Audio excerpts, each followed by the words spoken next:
So I had to reread Cinder in order to remember the plot so I could move on to the sequel, finally. But even though I only read it last month, I'd still forgotten some of it.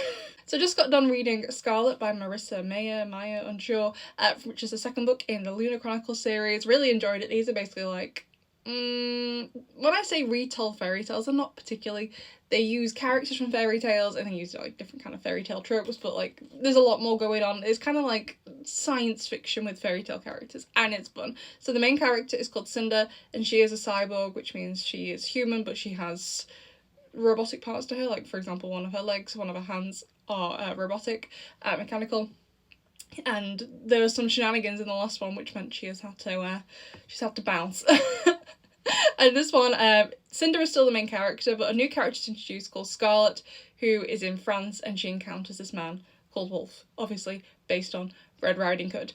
However, I only gave it 4 stars. I really enjoyed the plot, I really liked the new characters. However, one thing I really struggled with was the setting. So I gave Cinder 5 stars, and I thought the setting, the way it was described, was wonderful. And the parts that took place in New Beijing, for the most part, were also described really well. However, so Scarlet is in France, in the French countryside, and I'm pretty familiar with the French countryside because that's where I go on holiday most of the time. This is set in the south of France, however I usually go to the north of France, but I can't imagine they're that different to each other.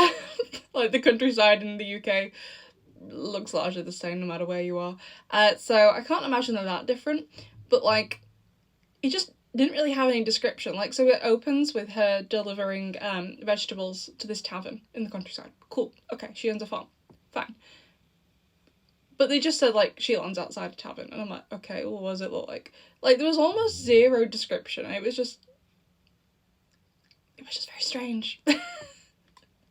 Like, for the Cinder sections, there were description, but not for the Scarlet sections. It was just really weird. And I just felt like it could have been a lot better in that regard. It's still 4 stars though, the rest of it was great. It was just basically the non-existent setting descriptions, but